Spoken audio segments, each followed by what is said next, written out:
Craig, let's just talk about that first half. It's one of the best first halves we've seen for a long time. Brilliant football. Yeah, Liverpool didn't play brilliantly in the first, certainly in the first half an hour. It was kind of counter-attacking. Chelsea controlled possession, but Liverpool looked dangerous whenever Chelsea were going forward and Liverpool broke it down. They looked incredibly dangerous. I mean, the goals were quality. Well, certainly the Kovacic and Salah goals were quality attacking sense, not defensive, particularly the Chalobah one, and then the lack of marking. 3 Chelsea players, Alonso, Kovacic, and I think it was Kanté or one other, just ball watching, allowing Mo Salah to drift around the back and an easy ball in behind. But it made for, and then the Kovacic strike was wonderful. The Pulisic goal was great. It looked like 2 teams that were playing for exactly what they were playing for. Yes. 3 points because one of them had to close the gap to Manchester City, and that made for an exciting game. It wasn't a perfect game, but it made for an exciting game. Yes, circumstances kind of set this up, and sometimes it can be a little bit of an anti-climax, Frank, but what a brilliant match. It was a brilliant match. I think it wasn't the perfect match. I think Arsenal against Manchester City yesterday was technically better, especially the first half, and we are talking mainly about the first half. But that was the craziness of the game.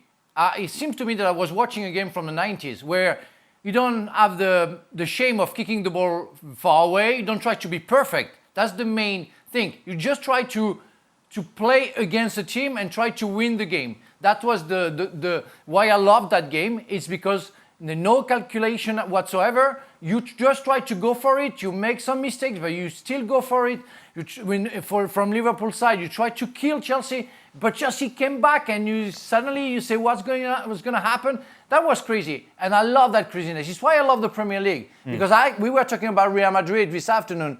When I saw that game, then after I saw Chelsea against Liverpool, I said, wow, that's not the same football. That's why I love the Premier League, because the craziness of that game showed me that that's why I came to England to play that kind of football. And we used to have that. And it wasn't perfect, as you said, but it was exciting. It's not a good result for both teams, but thank you for the show that I've seen, that I watched. Jules, you were at the game. Just try and tell us what it felt like from a Chelsea perspective in amongst those fans at 2-0 down to 2-2 at the break. It was incredible, the atmosphere, Dan. I mean, fantastic, the intensity, the boys have described it, but being in the stadium, I've never seen so much intensity, certainly this season, in any of the big games, or not so much big games as well. It was crazy from the start. There's a reason why Tuchel started with Kovacic and Kanté and not Jorginho, is because those 2 in midfield bring that intensity and that sort of rhythm that Jorginho, who is a pure holding, sort of dictating the play, doesn't really bring. So it was incredible. The atmosphere was fantastic. It was the first time we had safe standing again at the bridge. 12,000 fans. I know a lot of them stand up anyway, but still maybe that added a bit to the drama and the atmosphere and the whole environment of the game. But certainly Thomas Tuchel felt it because he was so intense himself on the touchline. And Pep Linders on the other side as well. No Jurgen Klopp, but Pep brought a lot of intensity too. It was fantastic to be at. That's 2 great games with two of them, the managers have not been there. Yes, exactly. Well, 50% yeah, of them. Arteta obviously not the Arsenal game. Arteta and Klopp. Who needs these bloody managers at games? What did you say? You tweeted, did you? We need a camera in Klopp's house during this first half. Imagine it. When that Pulisic equaliser went in, I can only imagine Klopp's in his lounge. I hope he's having a beer, because we wouldn't have not wanted to have been right next to him. He'd have been going. It must have been so frustrating for him as it was for Arteta, because it was such an exciting game. But every time you looked up, it looked like one of the teams was going to score and do something brilliant, or there was a mistake. However, one of them had to win, and I do think there is just, if we're going to talk about Lukaku? Talk about Lukaku? Because I just think it's such a huge story, and it has been, and we've talked about it. Just confirm, Thomas, Tuchel obviously dropped him from the squad. He was asked beforehand why. He said there was too much noise and it was distracting the preparation, so he thought it was best that he was out of the squad. Yeah, and that's where I have a problem, because let me give you some context on several levels here. One, if we're talking about preparation, this is a time of year when all the managers have talked about, when asked about preparation and training, they've all said pretty much, no, I'm not really doing anything. It's only about rest and recovery at this moment in time because there's too many games. So there's not really too much disruption to preparation. Right. When you're really not doing a lot. The guys, they played on the 29th against Brighton. They played on the 26th, I think it was. Now they're playing again. The other side of the coin is about too much noise. And we've talked about it in the show, and rightly so. He's given an interview. It was done a few weeks ago, but it's came out. It's hardly ideal. Doesn't look good, in my opinion. I haven't got a problem with him talking about being frustrated and not playing. But there's been a big issue about Inter Milan and want to go back and do it. But it's an interview, right? Players and teams and squads have coped with much worse. Guys have played with bereavements and families. It's not like he's been out and been arrested, smashed up some bar or restaurant and it's all gone carnage. Yeah. He's given an interview, right? There is not too much disruption to preparation that he can't play. And by the way, he scored in the last 2 games, scored against Villa off the bench, scored against Brighton, 2 great headers. Chelsea, along with Liverpool, had to win the game. Thomas Tuchel has tried to make a point about, I'm bigger than you, I'm the manager, I make a decision. That's fine. But then he had to win the game, in my opinion, because it's not like he's got adequate replacements. Havertz, again, ineffectual. Ineffectual as a front man. There's a reason they paid what they paid for Romelu Lukaku, whether you're a Lukaku fan or not. There's a reason they paid that, because the guy gets goals. He's physically a powerhouse up there. Liverpool were missing centre-halves. It was Kanate, it was in. There was no Matip. There was no Alisson throwing balls into the box. It was Kelleher. I don't get trying to make a point when you're in a title race still and you need to win. And this, there was too much noise. Trust me, having been in a dressing room, preparing for games, when stuff happens, is nonsense. Players get on with it. Frank?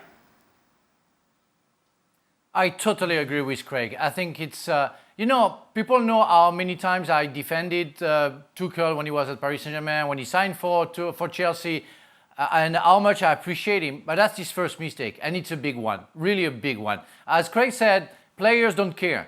When they were losing 2-0, after like 20, 30 minutes, I don't remember, what do you think the players were thinking? Why we don't have Lukaku? Why we have, I'm sorry, because I know we have an American audience, but Captain America missed a chance before at 0-0, and I'm talking about Pulisic, and I think the players were thinking, why we don't have Lukaku? Why do we have Havertz? We're not ready. We just came back from COVID. Pulisic is not there. He's not there. He's not been there for like 2-3 games. He's not been consistent and good enough. So it's a big deal for an ego issue, where, as Craig mentioned, I want to show you that I'm bigger than you, so you're going to be in the stands. That's not fair. That's not fair for the football, for the fans, and that's not even fair for Lukaku, because yeah, he made a mistake. He will have to pay for it. But at the end of the day, I'm sure he would have served the club the best he could have. And I think it's a huge mistake. And Lukaku has to come back very, very quickly. Even if I think it's already over. Not because of the fact that he didn't play that game, but because Manchester City is too strong compared to Chelsea. But I think it's a mistake, and it's the first one from Tuchel, and I'm very, very disappointed. Jules, what are the fans saying? It's a very interesting one, because it was very divided between the fans, even in the press box, between the journalists and the pundits, former players, whatever you want. It's interesting because they will have another meeting tomorrow on Monday morning, Lukaku and Tuchel. They've already had a couple. And what I'm being told is that they are the rules.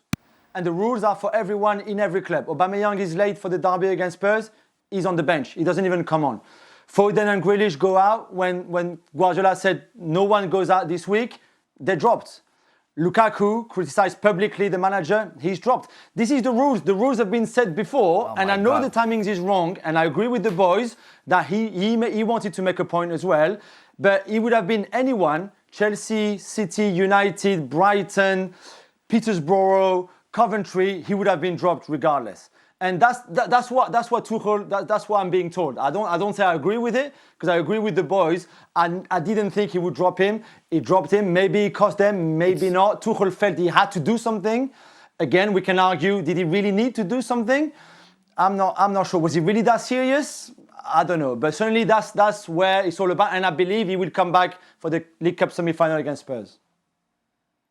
Frank? It's crazy for me because it seems to be that we are talking about a school, about pupils who made a mistake, about kids making mistakes. We are talking about somebody who has to make a company work. It's a company. You have to make it work. You know, you have money at stake. You have pride at stake. You have something. It's a grown-up game. It's not a recreation center where we don't care. You know, oh, you were late, so you don't play. No, we pay 100 million euro guy. Okay, fine him.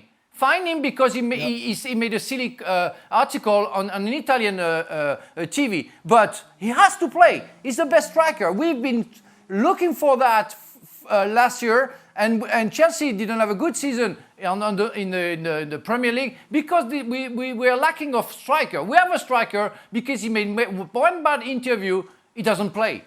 It's a grown-up game. It's not a kid game. They're in a title race. That's the difference. Fine them. Do whatever you have to do. Solve it.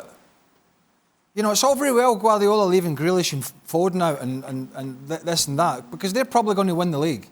They're on a run. By the way, they've got good players to come in. Tell me who's scoring goals at Chelsea. Tell me about Chelsea dominating games when Lukaku was out and not killing teams off.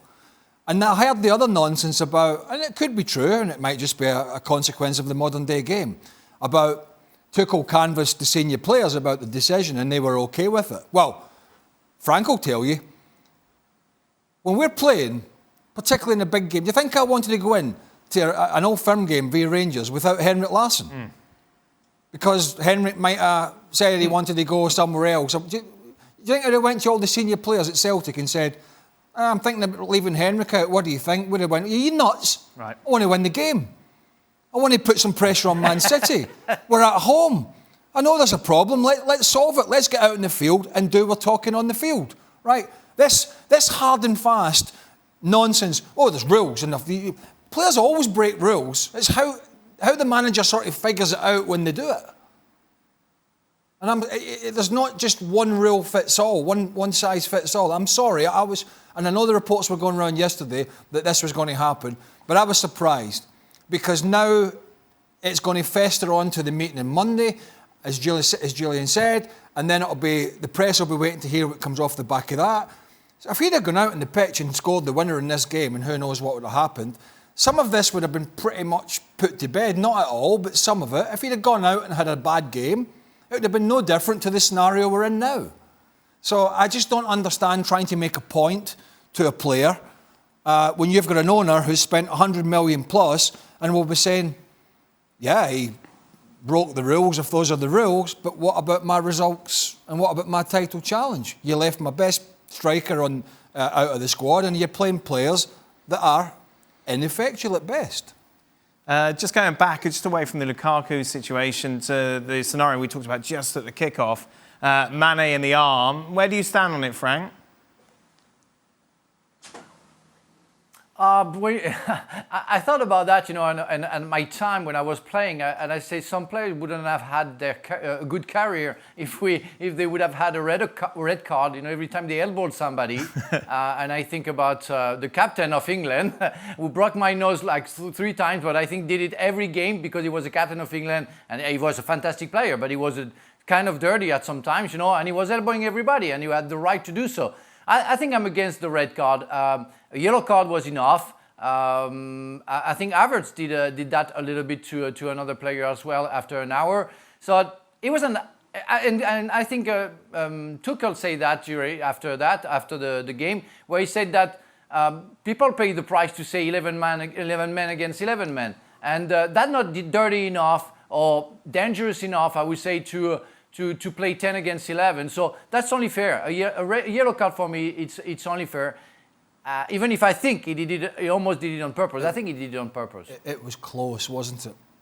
It was close. It wasn't just quite the jerk. I'm okay with I'm with Frank. I'm okay with yellow, and not because it was a minute into the game. Right. But the reason I'm okay with yellow is because if he'd have been looking at the player and had cocked the elbow and done that while looking at him, I think he'd have been gone. VAR would have come in, even if Anthony Taylor had booked him, VAR would have probably said, no, go to the monitor.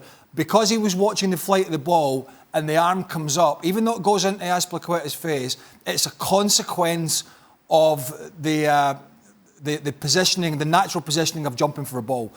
And for that reason, I'm okay with a yellow card. Jules, you were right by Tuchel when this happened. Yeah, he went mad, to say the least. I don't know if you've seen the footage, but he went absolutely mad. I have to say, in the stadium, he looked a red as we were watching it live. Then the more replays I saw, the more I thought it was a red, whether it was 6 seconds in or 10 seconds in or not. I thought it was a red. I spoke to Edouard Mendy after the game. He said, listen, Sadio Mane is my brother, he's my compatriot. They're sharing a flight right now to go back to Africa for the AFCON. He said, but he should have never stayed on the pitch.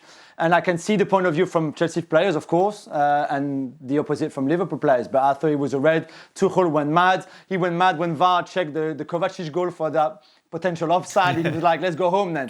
If we're checking this, let's all go home. There's no point. So there was a lot of frustration, clearly, but yeah, I thought it was a red, and so did Tuchel. Well, the only thing I would say is that to that, Jules, is you got to understand how difficult it is. You cannot jump with your arms at your side. It's not feasibly possible. So sometimes by the natural movement of jumping, there is going to be contact, and then you've got to decipher how much intent was there. And I'm really not sure there was enough in it. I mean, if we can't have players, I don't know anybody that's jumped like this, particularly when a ball's coming over and you. There is a movement there, isn't it? You don't necessarily need that movement. No, I know, but if we're starting to look for, I'm okay. Look, I know it's subjective, but some people think it's a red, but I'm okay just with it being a yellow. Which was the better goal, by the way, Kovacic or Salah? Kovacic. I mean, I love Salah's goal. No. Huh? What did you say, Frank? Sorry. No. No, it's not even a question. I think what did Kovacic, it's absolutely fantastic. You have to drop. Therefore you don't have your balance. And you volley the ball on the top corner. I think it's one of the nicest goals I ever seen in my life. And on top of it, the importance of that game. It changed the game. So everything goes for that. Salah is not even a chip. He just put the ball on the near post and it was in. It's a good goal, and you know how much I love Salah. But comparing to the goal of Kovacic, is just not appreciating football. Come on, Dan, don't ask that question. Salah was a great. All right, Frank, I was just asking. Well, maybe if Mendy hadn't saved the chip, maybe that would have been better. But I think Salah's goal was a beautiful first touch. What I liked about the goal, one of the things is that he stopped and he feinted, then he went again, right. And that was able to take the defender out of the equation. And then he gave Mendy the eyes, basically, going for the far post, whipped it, and then it's just brilliant. But technically, what Kovacic did, and the fact it almost went in the stanchion in the top corner, was brilliant. But in general, I thought his performance all round was excellent, absolutely brilliant. I thought he was excellent. But Frank, you were saying it should have been ruled out because Rudiger was offside, yeah? Yes, of course. Yeah. Now, just what I want to say about Kovacic, and that was a good call from Tuchel, to put Kovacic and Kante. I think Kante as well had a very good game, and I'm only talking about the Chelsea player. But sometimes we only talk about the skill of the players. But on the Salah goal, what you can put on top of it is the intelligence of the player. The guy is smart. He knows exactly what's going on. He knows exactly how Mendy is going to behave, and that's the same for Kovacic. All game long, the anticipation that he made with N'Golo Kante to get the ball back, to serve the players, technically what they did. But it's mostly the intelligence of the player. We have to understand that some players have a rare intelligence for that game. It's why they're better than the others. Thank you very much, Frank. Thanks to Jules as well. Just a reminder, for more from Jules, be sure to check out the latest edition of the Gab and Jules podcast. Wait a minute, more from Gab. Well, thank you very much for watching ESPN on YouTube. For more sports highlights and analysis, be sure to download the ESPN app. And for live streaming, premium content, and let's not forget as well, ESPN FC 7 days a week. Subscribe to ESPN Plus.